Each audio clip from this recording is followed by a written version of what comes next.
Depuis le premier livre publié chez Duno en 2009, l'eau a coulé. Quand on a abordé la question à l'époque, on prenait vraiment le contenu isolé.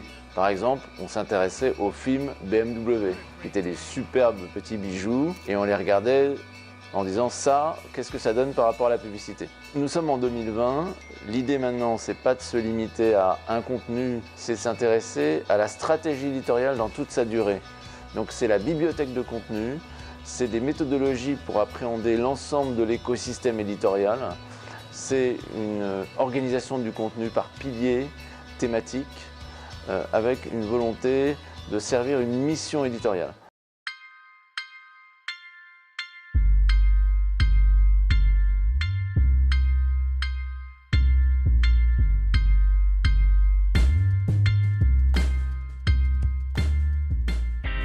Je suis Daniel Beau, je suis le fondateur et le dirigeant de l'Institut d'études Calicanti, qui est un institut d'études généraliste, mais qui a une activité de recherche, notamment sur des problématiques autour des marques, de la communication et du retail.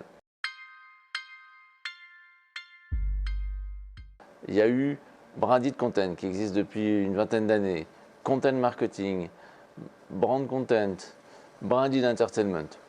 En fait, quand on regarde chacun des vocables, chacun représente une posture spécifique. Celle que je défends, Brand Content, est une posture plutôt de vision globale de la marque. Content Marketing, c'est un peu ambigu, parce que idéalement, ça voudrait dire tous les contenus au service du marketing.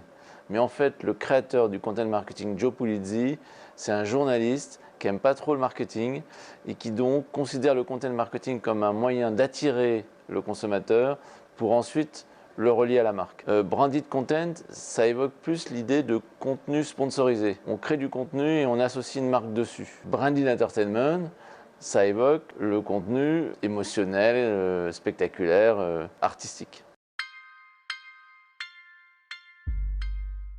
Pour savoir en quoi le brand content est indispensable, il faut d'abord définir ses fonctions. Il joue plusieurs types de fonctions. Il joue des fonctions autour du produit, il donne des clés sur le pourquoi du comment du produit, d'existence de la marque sur le digital. Il permet à la marque de jouer un rôle dans la société, d'exister. Il joue aussi une fonction vis-à-vis des collaborateurs. Il les informe, il les motive, il les fédère. Donc il a toute une série de fonctions et il est indispensable parce que pour exister aujourd'hui, il faut avoir quelque chose à dire. Il faut avoir quelque chose à exprimer sur tous les enjeux de la société, sur le RSE. Une marque qui n'a rien à dire est une marque qui n'a pas de visibilité et qui risque de disparaître. Dans le livre Brand Content, on a identifié un peu plus d'une cinquantaine de marques qui sont au top de l'éditorial. Dedans, il y a des marques majoritairement grand public, mais pas uniquement.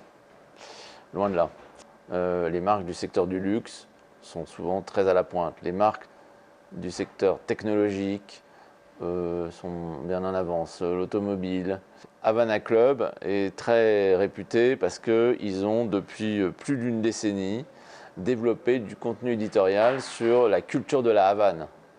Avec Havana Cultura, ils ont des contenus sur les meilleurs artistes, photographes, réalisateurs, danseurs, musiciens de Cuba.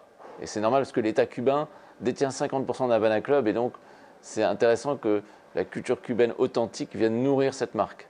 Et à côté de ça, ils ont aussi des contenus sur les cocktails, la mixologie, les mojitos et la production du rhum.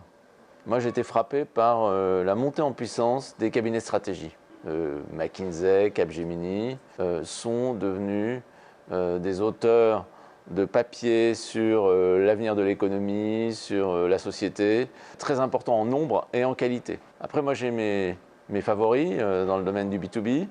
Philips Lighting, il a une bibliothèque de contenu sur comment on éclaire les musées, les bureaux, les centres commerciaux, absolument phénoménal. Et ils ont des contenus pour les professionnels, pour les architectes, les commanditaires de tous ces appareils. Et puis ils ont des contenus pour le grand public qui sont assez différents, qui sont beaucoup plus sur éclairer sa salle à manger, éclairer sa pièce, avec un style visuel assez différent. Steelcase, le numéro 1 du mobilier de bureau, ils ont un magazine qui s'appelle 360 degrés, qui est dédié à la problématique de la gestion de l'espace dans les bureaux. Et vous pouvez télécharger tous leurs magazines qui sont produits d'une façon magistrale, que ce soit le texte, les sujets de recherche et les qualités de l'iconographie.